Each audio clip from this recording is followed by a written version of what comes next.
You have to ask me. Go ahead.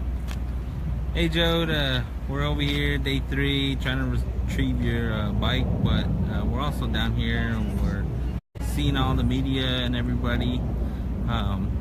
We're actually here at Mandalay Bay. Let's take a look at the Mandalay Bay. We're trying to get the vehicle, but at the same time we have my guy who just wants to speak a little bit. So tell me what's going on today and how you feeling. So you know, as you said, you gave me a ride down here to try to retrieve my motorcycle. My motorcycle's on the other side of this, next to from Nashville.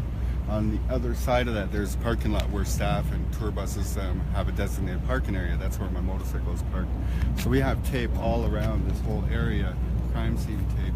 You're not allowed to cross anywhere there's crime scene tape. The police officer, we walked down there and the police officer told me it's going to probably be until Thursday before they can give us access.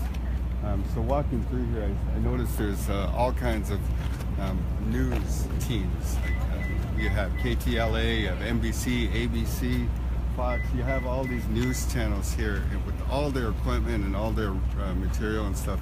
And started thinking about it, and we're walking back. So I asked one of the guys, I said, what are you guys reporting here anyway? And he goes, what do you mean? Like, he just kind of shrugged me off, kind of.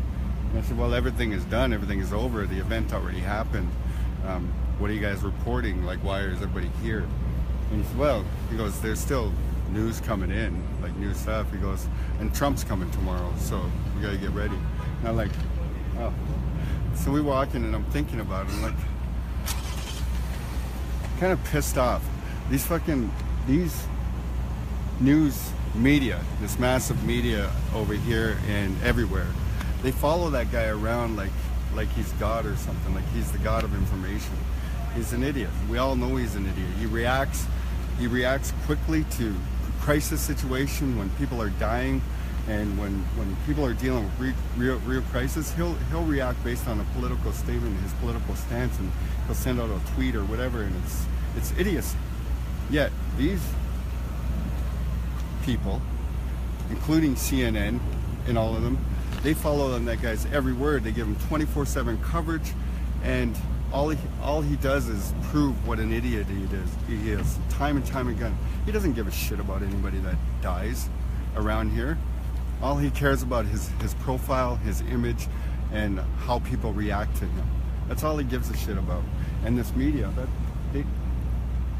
I would suggest that most of them that are doing their jobs, they only care about their careers. They only care about, you know, getting that shot or getting that story, that soundbite, getting that image, you know.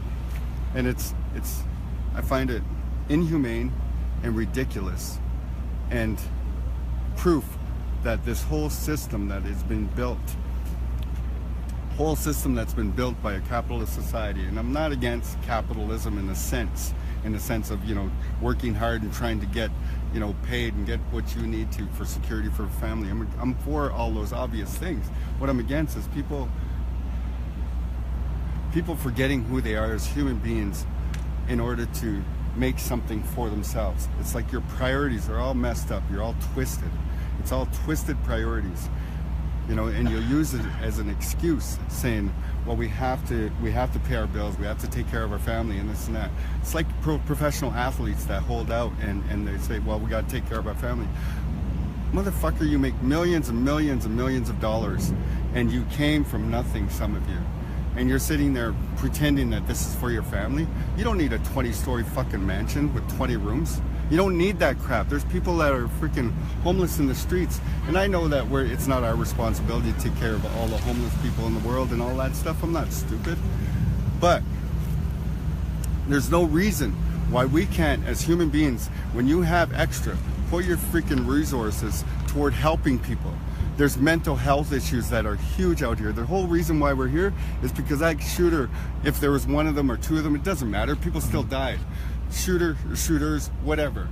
They have mental health issues. That's obvious. You can't sit there and shoot at a fucking crowd of people indiscriminately without having a mental health issue. The biggest problem we have in this country, and both countries in North America, is mental health. I'll guarantee it.